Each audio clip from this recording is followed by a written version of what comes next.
Mid রেঞ্জে আমার থাকা একটা বেস্ট হোটেলের ভিডিও নিয়ে আসলাম, যেখানে সার্ভিস থেকে শুরু করে ওদের ব্রেকফাস্ট টপ নচ এবং ওদের ব্রেকফাস্টের আলাদা করে একটা ভিডিও আমি শেয়ার করব।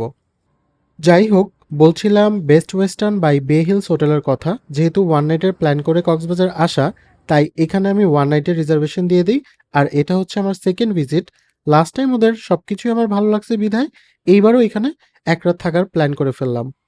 এবার আমি নিয়েছিলাম ওদের হিলভিউ রুম, যেটার প্রাইস ছিল পার নাইট ৬,২০০ টাকা। বরাবরের মতো ওদের রুম আমার খুবই ভালো লাগে। রুমের ভেতরটা বেশ স্পেশাস এবং লাক্সারিয়াস।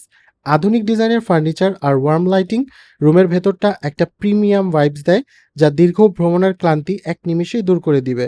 ওদের বেড খুবই কমফি। রুমে হাই স্পিড ওয়াইফাই থেকে শুরু করে কফি মেকার সবকিছুই হাতের নাগালে। রুম সার্ভিসও ছিল বেশ প্রম্পট। বড় সাইজের এলইডি টিভি, ওয়ার্ক স্টেশন অথবা ইনরুম ডাইনিংয়ের জন্য দেওয়া হয়েছে ছোট টেবিল অ্যান্ড চেয়ার। বেডের পাশে ছিল মিনি সোফা আর টি টেবিল। খুবই সুন্দর ব্যালকনি, যেখান থেকে পুরো হিল ভিউ দেখা যায়। একটি হোটেলের হাইজিন নিয়ে আমার মতো সবারই সবসময় কনসার্ন থাকে। এদের বাথরুমটা ছিল একদম নিট অ্যান্ড ক্লিন এবং সব ধরনের মডার্ন টয়লেট্রিজ, হেয়ার ড্রায়ার সেখানে অ্যাভেলেবেল ছিল, যে জিনিসটা আমার কাছে বেশ ভালো লাগছে। হোটেলের টপ ফ্লোরে ছিল অসাধারণ ইনফিনিটি সুইমিং পুল। এখান থেকে পুরো সমুদ্রের বিশালতা এক নজরে উপভোগ করা যায়। শুধু বড়দের জন্যই নয়, এখানে বাচ্চাদের জন্য রয়েছে আলাদা সেফ জোন এবং শরীরের ক্লান্তি দূর করার জন্য লাক্সারি জাকুজি। বিকালের সূর্যাস্ত দেখার জন্য এর চেয়ে ভালো জায়গা আর হতেই পারে না।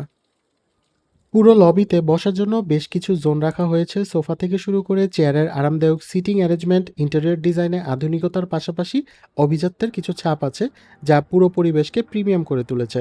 সো ভিডিওটি ভালো লাগলে একটা লাইক করে দিও। সবাই ভালো থেকো।